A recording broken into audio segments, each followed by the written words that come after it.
Hello, everybody. Welcome back to Political Excess. Today, let's take a look at the other two states that are having their primary this Tuesday, the 14th. That is North Dakota and South Carolina. So let's start in North Dakota. There's not a whole lot of action in North Dakota, but in the U.S. House, the incumbent Republican there has no real challenger. And on the Democratic side, it honestly doesn't even really matter what happens because this race should not remotely be close in the fall. So nobody's really paying attention to either of these primaries, and that'll be the same for the general. So let's go on to the statewide races.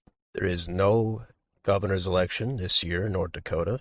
There is a U.S. Senate election, though, but there's really no focus on this at all. Incumbent Republican John Hoeven, he's running to a third term, and he's a low-key Republican. He's pretty much one of the most popular Republican senators, if not senators in general. His last two elections were won with over 75% of the vote, and he wins by probably the widest margins of any Republican senator, if not out of every senator. So he's in no danger in a primary. So again, with the Democrats, I don't think it really matters. They're not going to do anything against John Hoeven. Other statewide races, which will not be competitive in the fall, but for Attorney General, there was a longtime Republican who died recently, earlier this year. So Drew Wrigley was appointed, so he's running for a full term. And on the Secretary of State side, there was also a very long-term Republican there who is not running for re-election, so that'll be an open seat.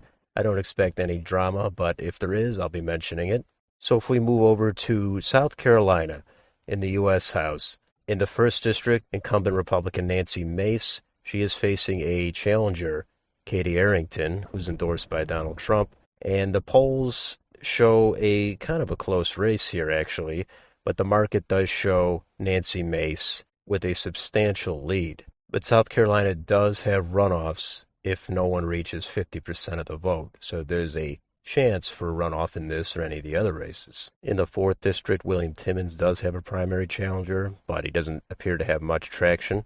Many of these other districts have token opposition, except for the 7th District. Incumbent Republican there, Tom Rice, he's facing a challenger, Russell Fry, a state representative, who's endorsed by Donald Trump. The polling does show Fry a little bit ahead, and the markets show Fry way ahead. So that could be another incumbent going down in the primaries. But again, that one could also go to a runoff, and there'll be a lot of attention on it if it does. But either way, the 7th is probably the most competitive race to watch, followed by the 1st District. The other seats don't appear to have much going on. So let's move on to the statewide races.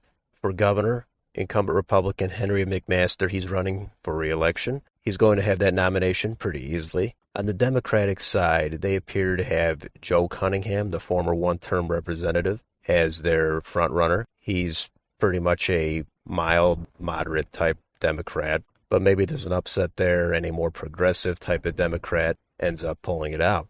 But in the fall, that should be a safe Republican hold. And finally, in the U.S. Senate, incumbent Republican Tim Scott, he's running for re-election. He's going to be the nominee there. And the Democrats, they do have a primary. There's not much polling, not much info about the state of their race. So that is up in the air. I'll be interested to see what happens with that. But in the fall, Tim Scott should also win that very comfortably. So that is a quick overview of North Dakota and South Carolina. Let me know if you're watching any of these races.